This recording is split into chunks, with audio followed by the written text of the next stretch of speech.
तो hello guys, तो आज इस वीडियो में हम डॉक्टर हेनमैन की पूरी लाइफ हिस्ट्री और बायोग्राफी समझेंगे। वैसे तो उनकी लाइफ इतनी बड़ी थी और उसको कुछ वीडियो में कवर करना बहुत ही मुश्किल है कि उन्होंने लाइफ में इतनी सारी चीज़ें की हैं जिसको हम कुछ वीडियोस में या कुछ नोट से मैं कवर नहीं करवा सकती, जिसके पे तो इतनी इतनी बुक्स बनी है। तो हम वैसा तो पॉसिबल नहीं होगा, लेकिन हम यहाँ पे ये चीज़ें जानेंगे जो कि एक इंसान को, एक होम्योपैथ को या जो भी एंथुसियास्ट है, होम्योपैथिक एंथुसियास्ट, उस सबको पता होना ही चाहिए हेनमैन जी के बारे में। तो आज हम वो चीज़ें देखेंगे, ठीक है। तो हम स्टार्ट करते हैं विथआउट मच डिले। तो सबसे पहले biography of doctor CFS Henman, ठीक है। इनका पहले फुल नेम देखते हैं क्या होता है। तो इनका फुल नेम था doctor Christian Friedrich Samuel Henman, ठीक है। तो ये इनका फुल नेम है, क्रिश्चियन फ्रेडरिच सैमुअल हेनमैन, ठीक है। CFS से आप इसको याद कर सकते हो, ठीक है। इसके अलावा इनका बर्थ डेट क्या था, तो बर्थ डेट है 10 अप्रैल 1755 और कहीं कहीं पे 11 अप्रैल भी दे रखा है, पर मुझे ज़्यादा जगह 10 अप्रैल दिखा तो मैंने 10 अप्रैल ही यहाँ पे लिखा है। तो 10 अप्रैल 1755 एट मीसन, ठीक है। मीसन एक शहर था इन सैक्सोनी ऑफ जर्मनी, यहाँ पे इनका जन्म हुआ था, ठीक है। इनकी डेथ कब हुई थी, तो 2 जुलाई 1843 में इनकी डेथ हुई थी इन सिटी ऑफ पेरिस, ठीक है। पेरिस में इनकी डेथ हुई है, ठीक है। और क्यों डेथ हुई थी, तो कॉज क्या था, ब्रोंकाइटिस की वजह से इनकी डेथ हुई थी, ठीक है। और जब इनकी डेथ हुई थी तो ये 88 ईयर्स के थे और टाइम क्या था इनके डेथ का, तो 5 AM इन द मॉर्निंग इनकी डेथ हुई थी, ठीक है। तो डेथ में हमने क्या क्या चीजें देखी। सबसे पहले डेथ इनकी 2 जुलाई 1843 में हुई है पेरिस फ्रांस में। और क्यों हुई थी डेथ, क्योंकि इनको ब्रोंकाइटिस हुआ था, ड्यू टू ब्रोंकाइटिस। और ये उस टाइम 88 ईयर्स के थे जब इनकी डेथ हुई और सुबह सुबह हुआ था 5 AM इन द मॉर्निंग। इसके अलावा जब वो उनकी डेथ हुई थी तो उन्होंने कुछ वर्ड्स बोले थे। तो his last words were non inutilis vixi, ठीक है। NINUTUTIS,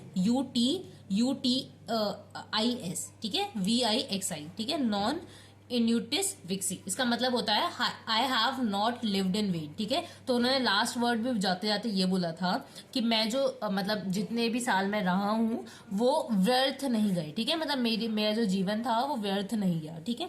तो ये उनके लास्ट वर्ड्स थे, ठीक है। And it was so true, ठीक है।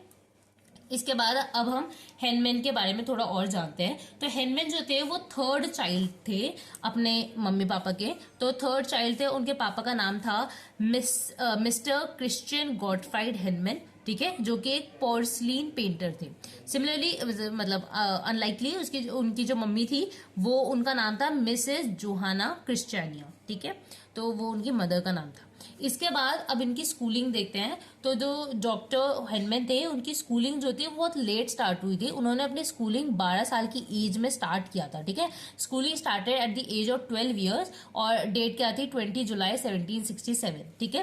फर्स्ट टाइम उनको एडमिट किया था इन प्रिंसेस स्कूल, ठीक है। प्रिंसेस स्कूल में वो सबसे पहली बार गए थे, जहां पे rector of the school love doctor Hahnemann as his own child, ठीक है। मैजिस्ट्रेट मूलर, ठीक है। तो वहां के जो हेड थे, जो आप जो भी कहो, तो वो जो है हेनमैन को बहुत प्यार करने लग गए थे, because Henman was a very intelligent person. तो वो उनको बिल्कुल अपने बच्चे की तरह प्यार करते थे और उनका नाम क्या था, मैजिस्ट्रेट मूलर, ठीक है। तो उन्होंने बहुत अच्छे से प्यार व्यार किया था और मतलब बहुत अच्छे से उनको रखते थे हेनमैन को, ठीक है।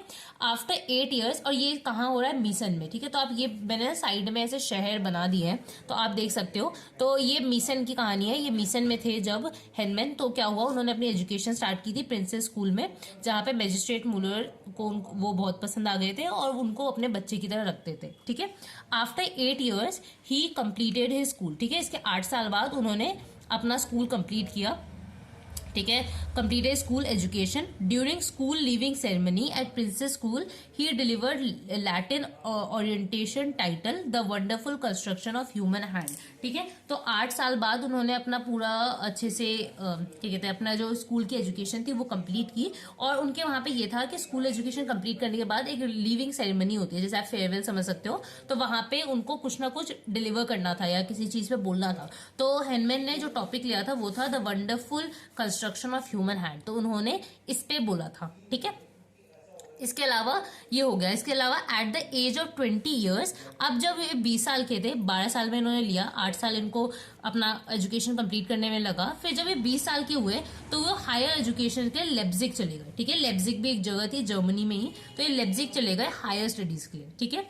तो he went there with 20 thalers, ठीक है, तो ये करेंसी है वहां की। तो 20 मतलब बहुत कम पैसों में ये गए थे, इसका मतलब ये बताना चाह रहा है कि 20 thalers में ये वहां पे गए। And he earn by money by teaching French and Germany languages, ठीक है। तो वहां पे वो गए मतलब हायर एजुकेशन के लिए, लेकिन उनके पास पैसे कम थे। उनके फैमिली में भी लाइक उनके जो पापा थे वो भी पोर्सलिन पेंटर थे, और उन्होंने अपनी पढ़ाई भी इसलिए लेट शुरू की थी कि उनके पास पैसे ही नहीं थे कि वो जा सके, ठीक है। तो जब वो हायर एजुकेशन के लिए गए तो वहां पे भी वो बहुत कम पैसे लेके गए, इसलिए उनको वहां पे कमाने के लिए वो बच्चों को या जो भी लोगों को फ्रेंच और जर्मनी लैंग्वेजेस सिखाने लग गए, ठीक है। इसके अलावा he also started translating many books to earn money and he has knowledge of about 12 languages, ठीक है। तो उन्होंने बहुत सारी बुक भी ट्रांसलेट करना स्टार्ट कर दिया और उनको नॉलेज थी 12 लैंग्वेजेस की। अब ये 12 लैंग्वेजेस क्या थे ना, वो मैं आपको आगे बताऊंगी, पर इनको बहुत सारे लैंग्वेजेस की नॉलेज थी, और इसी नॉलेज की वजह से आगे हमारी जो होम्योपैथी है वो आई है। तो वो कैसे आई है वो भी मैं आपको डिटेल में बताने वाली हूँ। तो ये 12 लैंग्वेज थी और आती थी उन्हें, और इसलिए वो बुक्स ट्रांसलेट करते थे, और बुक्स ट्रांसलेट करने पे या सिखाने पे जो भी पैसे आते थे उनको रखते थे अपने यूज के लिए, ठीक है। और इससे वो हायर स्टडीज वहां पे लेप्जिग में कर रहे थे, ठीक है। लेटर क्या होता है, फॉर फर्दर मेडिकल एजुकेशन, आगे उनको और एजुकेशन लेनी थी, जिसके लिए वो गए। He went to Brothers of Mercy hospital, doctor of von Quarin, ठीक है। तो फिर वो और ज्यादा एजुकेशन लेने के लिए कहाँ गए, वियना ऑस्ट्रिया में, जहां पर क्या हुआ एक हॉस्पिटल था, ब्रदर ऑफ मर्सी हॉस्पिटल, ठीक है, जहाँ के जो हेड थे वो थे डॉक्टर वॉन क्यूरिन। तो ये वहां पे गए फर्दर मेडिकल एजुकेशन लेने के लिए, ठीक है। Then government of Transylvania Baron von Brukenthal appointed him as family physician and librarian, ठीक है। तो इसके बाद वहां पे वो थोड़ा अपना फर्दर मेडिकल एजुकेशन ले रहे थे। साथ ही साथ जो गवर्नमेंट ऑफ ट्रांसल्वेनिया थे, जिनका नाम था बैरन वॉन ब्रंकेथल, ठीक है, उन्होंने उनको अपॉइंट कर लिया था एज अ फैमिली फिजिशियन और लाइब्रेरियन, ठीक है। तो फिर वो वहां पे बहुत दिनों तक उन्होंने काम किया था। इसके बाद वो ऑस्ट्रिया से जो भी हमारा जो था वहां से वो एलेंगन चले गए, एलेंगन, ठीक है, जहां पे उन्होंने after 1.5 years he went to Erlangen and he took his MD degree, ठीक है। वहां पे उन्होंने अपनी MD की डिग्री पूरी की इन मेडिसिन फ्रॉम एलेंगन यूनिवर्सिटी, ठीक है, इन 1779। इस टाइम तक, जब तक उन्होंने अपनी MD डिग्री पूरी की थी, जब तक उनकी जो एज थी वो 24 years की हो गई थी, ठीक है। इसके बाद वहां से भी उनको लीव करना था, ठीक है, जहां पे MD का कोर्स किया वहां पे भी उनको ना एक थीसिस सबमिट करना था। वहां पे भी उनके सब्जेक्ट जो थीसिस का था वो था a consideration in etiology and therapeutics और स्पैज्मोडिक अफेक्शंस, ठीक है। तो इस पे उन्होंने एक थीसिस लिखा था जब वो MD डिग्री में थे, ठीक है। तो सब्जेक्ट, ये थीसिस का नाम इंपॉर्टेंट है, a consideration in etiology and therapeutics और स्पैज्मोडिक अफेक्शंस, ठीक है। इसके बाद 9 months after taking MD degree he went to Hessler's pharmacy. इसके बाद जब उन्होंने MD डिग्री ले ली, उसके 9 महीने बाद उन्होंने अपनी हेस्लर्स फार्मेसी ज्वाइन कर ली, ठीक है, और वहां पे उन्होंने थोड़ी देर के लिए काम किया, ठीक है। वहीं पे फिर इनकी मुलाकात आगे हुई, जो हम देखेंगे किससे हुई और क्या आगे हुआ, ठीक है। तो ये हुआ। इसके बाद आप यहाँ पे देख सकते हो कि उन्होंने कितना ज्यादा माइग्रेट किया है इधर से उधर। पहले ये कहाँ गए थे, पहले ये मिसन्स गए, उसके बाद लेप्जिग गए, फिर वियना गए, उसके बाद एलेंगन गए, ठीक है। इसके बाद मतलब ये ऐसे चलते गए, इसके बाद पेरिस भी गए, ठीक है। तो बहुत जगह ये लोग गए थे, ठीक है। इसके बाद अब हम देखते हैं मैरिज लाइफ की, हेनमैन की मैरिज लाइफ कैसी थी, मतलब कितनी शादियां हुई, क्या था वो सब कुछ, ठीक है। तो सबसे पहले मैरिज लाइफ, इनकी 2 शादियां हुई थी, फर्स्ट मैरिज और सेकेंड मैरिज। फर्स्ट मैरिज कब हुई थी, 1782, तो 17 नवंबर 1782 में इनकी शादी हुई थी, ठीक है। तो किन मतलब डॉक्टर हेनमैन, और जो सेकेंड जो वाइफ थी, जो फर्स्ट वाइफ थी, उनका नाम था जोहाना कुचलर, शॉर्ट में कहते हैं, वैसे इनका पूरा नाम है जोहाना लियोपोल्डिन हेनरिट कुचलर, ठीक है। जब उस टाइम डॉक्टर हेनमैन की एज 27 years की थी, और जो उनकी वाइफ थी, फर्स्ट वाइफ, उनकी एज 18 years की थी, ठीक है। और उन दोनों में 9 years का गैप था, ठीक है। इसके अलावा जो इनकी वाइफ थी, उन्होंने 11 बच्चे दिए थे, मदर ऑफ 11 चाइल्ड थी, जिसमें से जो फर्स्ट चाइल्ड था वो 1783 में बॉर्न हुआ था, ठीक है, आफ्टर 1 year ऑफ मैरिज। और ये जो मैरिज को 48 years ऑफ मैरिज लाइफ हुआ था। और इसके बाद क्या होता है ना, ये जो इनकी वाइफ थी उनकी डेथ भी हो गई थी 31 मार्च 1830 में, ठीक है। तो डाइड इन 31 मार्च 1830, ठीक है। तो in total 48 years of marriage life थी इन लोगों की, और ये पूरा था इनकी फर्स्ट मैरिज के बारे में, ठीक है। इसके अलावा जो मैंने आपको बताया था, इसकी सेकेंड मैरिज भी हुई थी। तो सेकेंड मैरिज हुआ था 4 जनवरी 1835 में। तो 1830 में डेथ हुई थी, 1835 आफ्टर 5 ईयर्स इनकी वापस शादी हुई थी, ठीक है। और उस टाइम डॉक्टर हेनमैन की एज 80 ईयर्स थी, और जो इनकी सेकेंड वाइफ थी उनका नाम था मेलिना, ठीक है, और उनकी एज 35 ईयर्स थी, ठीक है। इन दोनों में 45 ईयर्स का गैप था। और जो ये सेकेंड वाइफ थी वो ऐसा कहा जाता है कि वो इनकी पेशेंट थी, ठीक है, और उनको कोई स्किन का डिसऑर्डर हुआ था, वो इनसे कंसल्ट करने आई थी। बाद में उन दोनों की शादी हो गई, और इन्होंने भी शादी इसलिए की थी बिकॉज इनके पास इनके जो फादर था उनका एक बहुत ही बड़ी फार्मेसी था, या बहुत ही बड़ा एक केमिस्ट्री लैब था, जहाँ पे ये बहुत ज़्यादा प्रैक्टिस या बहुत ज़्यादा क्या कहते हैं, बहुत ज़्यादा एक्सपेरिमेंट्स करना चाहते थे। तो दैट्स वाई इन्होंने भी शादी की, और ये मतलब ऐसा हुआ, ठीक है। और ये शादी करने के बाद पेरिस चले गए थे, ठीक है, वेंट टू पेरिस फ्रांस, ठीक है। और इनके कोई भी बच्चे नहीं हुए थे फ्रॉम द सेकेंड मैरिज, ठीक है, हैज़ नो चाइल्ड। इसके अलावा मैंने जैसे आपको बताया था कि हेनमैन ने बहुत सारे लैंग्वेज सीखी थी। तो वो क्या क्या लैंग्वेजेस थी? तो हेनमैन नो ग्रीक, ठीक है, कौन कौन सी लैंग्वेज थी? Greek, Latin, English, Italian, Hebrew, Syriac, Arabic, Spanish, German, Chaldaic और फ्रेंच, ठीक है। तो ये इनकी लैंग्वेजेस इन्होंने सीखी थी। इसके अलावा इन्होंने मेडिकल प्रैक्टिस कब से कब तक की थी?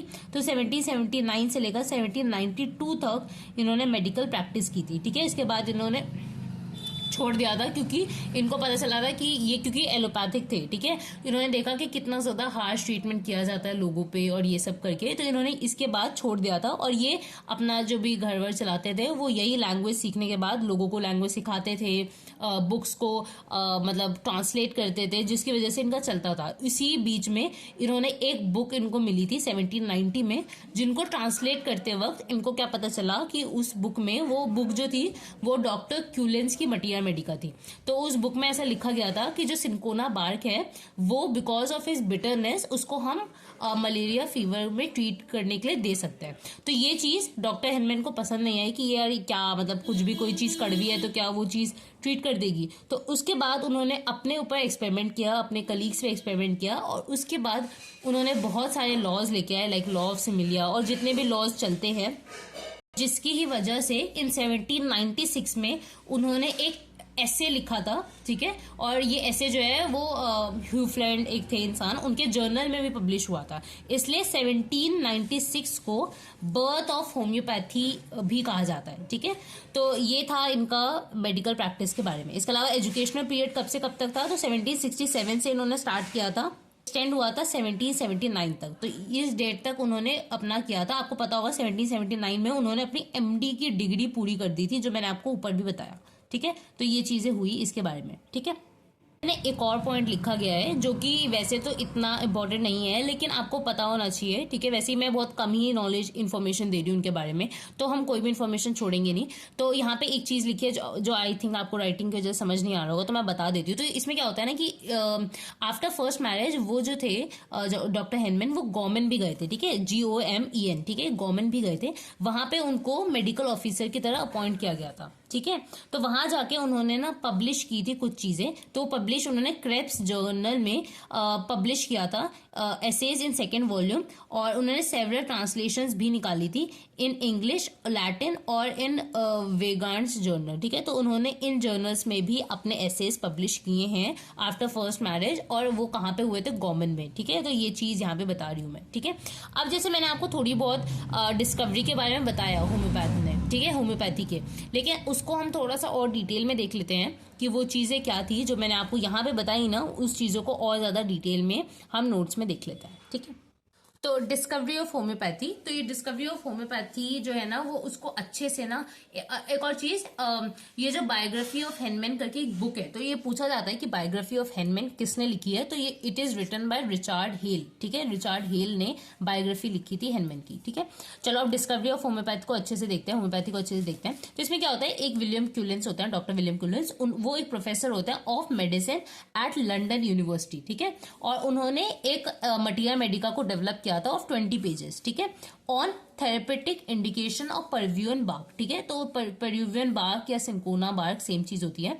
तो उन्होंने ना एक बुक निकाली थी, 20 पेजेस की थी वो बुक, और उस पेजेस उनमें क्या लिखा था कि कैसे आप थेरेपेटिकली मतलब कैसे आप क्योर के लिए यूज कर सकते हो पेरुवियन बार्क को, जिसमें उन्होंने एक्सप्लेन किया था कि and he explain its success in treatment of intermittent fever. और उन्होंने वहां पे अच्छे से ये चीज बताई थी कि ना मैंने सिंकोना बार्क को यूज करके इंटरमिटेंट फीवर्स को ट्रीट किया है, ठीक है। इंटरमीडिएट फीवर वही मलेरिया लाइक फीवर्स, ठीक है। तो उनको ट्रीट किया है। तो इन 1790 में जब डॉक्टर हेनमैन जब 35 ईयर्स के थे, उन्हें ये वाली बुक मिली टू ट्रांसलेट, ठीक है, translate Cullen's materia medica from English to German, ठीक है। उनको ट्रांसलेट करने को मिला था, इन इंग्लिश में मिला था, जिनको उसे जर्मन में ट्रांसलेट करना था, ठीक है।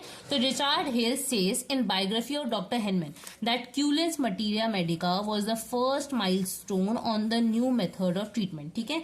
तो डॉक्टर क्यूलेन ने अपनी जो डॉक्टर रिचार्ड हेल जो थे, उन्होंने अपनी बायोग्राफी ऑफ डॉक्टर हेनमैन में ऐसा भी लिखा है कि जो क्यूलेंस मटिया मेडिका थी ना, वो फर्स्ट माइलस्टोन थी in the new method of treatment, ठीक है। वही होम्योपैथ के लिए, होम्योपैथी के बर्थ के लिए एक फर्स्ट माइलस्टोन थी, ठीक है।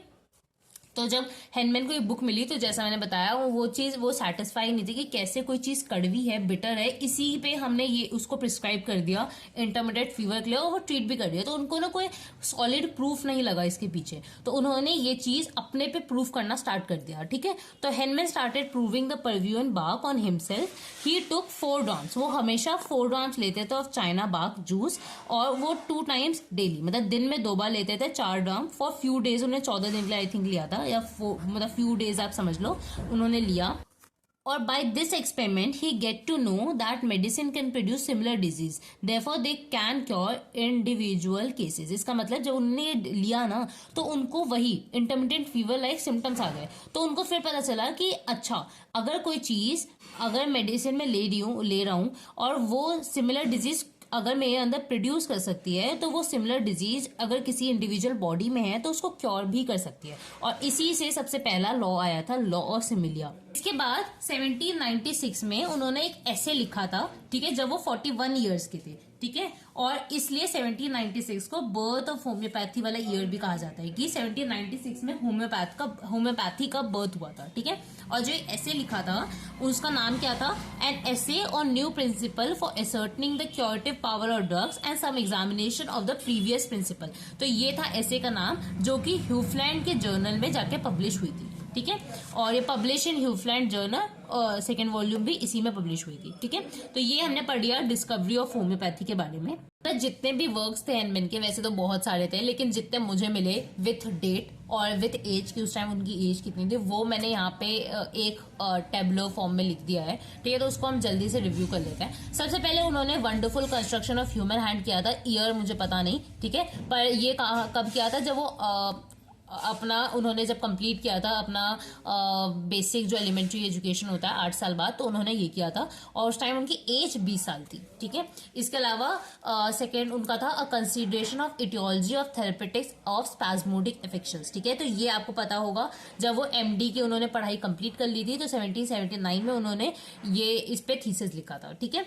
इसके बाद बीच में एक और चीज उन्होंने की थी जो लोगों को इतना पता नहीं होता, तो ट्रीटमेंट ऑफ स्क्रोफरस सोर्स, इसके ऊपर उन्होंने एक और ऐसे लिखे। तो ये ट्रीटमेंट ऑफ स्क्रोफरस सोर्स जो कि 1784 में उन्होंने लिखा था ये ऐसे। इसके अलावा 1786 में उन्होंने पॉइजनिंग बाय आर्सेनिक और इट्स ट्रीटमेंट, इसके ऊपर बुक लिखी थी, ठीक है। इसके अलावा most important a translation of Cullen's materia medica उन्होंने 1790 में किया था, जब उनकी एज 35 ईयर्स थी, ठीक है। इसके अलावा एक उन्होंने लिखा था instruction for surgeons in venereal disease, वो उन्होंने किस ईयर में लिखा था, 1789 में, ठीक है। इसके अलावा फोर्थ चीज है a new principle for ascertaining the curative power of drugs and some examination of the previous principle, ठीक है। ये उन्होंने कौन सी ईयर में किया था, 1796 में, जिस टाइम उनकी एज 41 ईयर्स थी, ठीक है। इसके बाद फिफ्थ है cure and prevention of scarlet fever in 1801। तो आपको पता होगा 1801 में स्कारलेट फीवर का पूरा एपिडेमिक आया था, ठीक है। तो ये लाइक हेनमैन के टाइम में ना बहुत सारे एपिडेमिक आए हैं, स्कारलेट फीवर का एपिडेमिक आया है, कॉलरा का एपिडेमिक आया है, तो ये एक उसी का है कि स्कारलेट फीवर का एपिडेमिक आया था। तो 1801 में उन्होंने एक ऐसे लिखा था cure and prevention of scarlet fever 1801 में, ठीक है। ठीक है। इसके बाद on the effects of coffee पे उन्होंने 1803 में लिखा था।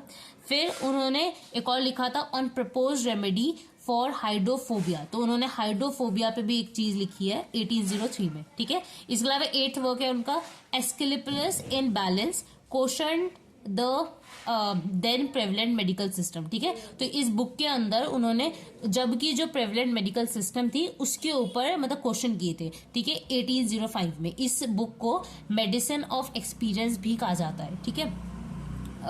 सॉरी, इस बुक को वो कहा जाता है, इस बुक को और एक और बुक थी मेडिसिन ऑफ एक्सपीरियंस, ये दोनों साथ में आई थी, ठीक है। तो ये चीज नीचे मेंशन की है, आई एम सॉरी मैंने दोनों चीज कंफ्यूज कर दिया आपको। तो ये दो अलग बुक थी, एस्किलप्लस इन बैलेंस और एक मेडिसिन ऑफ एक्सपीरियंस, पर दोनों साथ में ही पब्लिश की गई थी 1805 और 1805 में, ठीक है। इसके अलावा फ्रेगमेंटा डी विरिबस मेडिको मेंटोरम पॉजिटिव साइव इंसेनो कॉर्पोरा ह्यूमनो ऑब्जर्वेटिव्स, ये वाली भी एक बुक थी, ठीक है, ये भी 1805 में, ठीक है। ठीक है, तो इसके बाद ये वाली बुक भी 1805 में ही आई थी। इसके बाद ऑर्गेनॉन ऑफ मेडिसिन की एडिशंस आई थी, ठीक है। तो 1810 में first edition of Organon of medicine आया था 1810 में, जिसका नाम उस time Organon of rational art of healing भी था, ठीक है। इसी के साथ साथ मटीरिया मेडिका प्यूरा का वॉल्यूम फर्स्ट उन्होंने 1811 में निकाला था, ठीक है। तो बहुत सारी चीजें हैं, बहुत सारी चीजें याद करनी है, आई नो, पर इसको ऐसे सीक्वेंस में करोगे तो आपको याद हो जाएगा, ठीक है। इसके अलावा वैसे भी ऑर्गेनॉन ऑफ मेडिसिन के तो सारे एडिशन किस ईयर में आए हैं वो तो ऑलमोस्ट लोगों को याद ही होता है, ठीक है।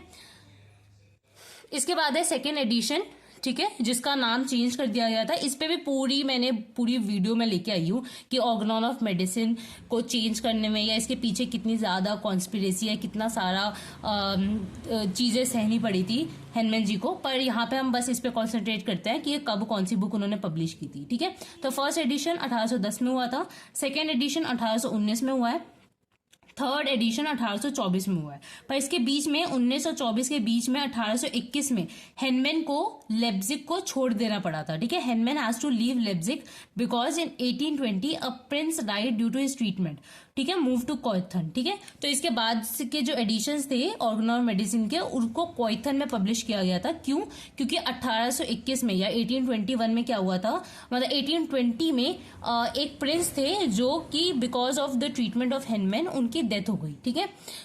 तो उनके अगेंस्ट बहुत सारा मतलब जुडिशियली सब कुछ हुआ था, ठीक है, बहुत सारे लॉज और मतलब उनको पनिशमेंट के तौर पे उनको ये चीज बोल दी गई थी कि अब आप लेप्जिग में अपना जो भी पैथी है उसको फॉलो नहीं कर सकते, इसलिए उनको 1821 में उन्होंने लेप्जिग छोड़ दिया और वो कोइथन की तरफ चले गए थे, मूव टू कोइथन, ठीक है। इसके बाद 1828 में क्रॉनिक डिजीज पे उन्होंने बुक लेके आए थे, ठीक है, the chronic disease and cure करके एक बुक है, डाई क्रैंकस्थीन करके इसका लैटिन या जर्मन नेम है, ठीक है। इसके बाद फोर्थ एडिशन 1829 में आई थी ऑर्गेनॉन ऑफ मेडिसिन की, fifth edition of Organon of medicine 1833 में आई थी और sixth addition of Organon of medicine after his death, after death 1921 में आई थी, इसलिए इसको पोस्थुमस एडिशन भी कहा जाता है, ठीक है। तो ये थी मेजर वर्क्स ऑफ हेनमैन। कुछ छोटी मोटी चीजें मैंने यहाँ पे लिखी है कि उन्होंने 2 कंट्रीज अपने पूरी लाइफ टाइम में 2 कंट्रीज में ट्रैवल किया है, 24 टाउन्स घूमे हैं, 99 मेडिसिन उन्होंने प्रूव किया है, 12 वॉल्यूम्स लिखे हैं और 70 ओरिजिनल एसेज है उनकी, ठीक है। और उनकी डेथ हुई थी 2 जुलाई 1843, he died due to bronchitis, 9 days after death he buried, ठीक है। तो उनको 9 दिन बाद बरी किया गया था आफ्टर हिज डेथ, ठीक है। तो ये हमने पढ़ लिया हेनमैन की लाइफ हिस्ट्री, ठीक है। इसके अलावा भी बहुत सारी चीजें हैं, इस पे पार्ट 2, पार्ट 3, पार्ट 4 बहुत सारे पार्ट्स लाए जा सकते हैं। इवन आगे की वीडियोस में कुछ महीनों बाद जब मैं थोड़ी और फ्री हो जाऊंगी, अभी हमारे एग्जाम्स आने वाले हैं क्योंकि, तो उसके बाद मैं जो इनकी लेसन राइटिंग्स है, इनके एसेस पे, उस पे भी प्रॉपर वीडियो लाऊंगी बिकॉज मुझे बहुत ज्यादा इंटरेस्ट आता है पढ़ने में। तो आई होप सो आप लोगों को भी पसंद आई होगी वीडियो और आपको कुछ नॉलेज तो आई होगी इस वीडियो से। तो that's it for this video guys, I hope आपको पसंद आया होगा। और अगर कुछ भी क्वेरी है, कुछ भी बोलना है, कुछ भी है, तो कमेंट सेक्शन इज एक्टिव, तो आप वहां पे मुझे बोल सकते हो, ठीक है। तो that's it for this video guys, bye guys.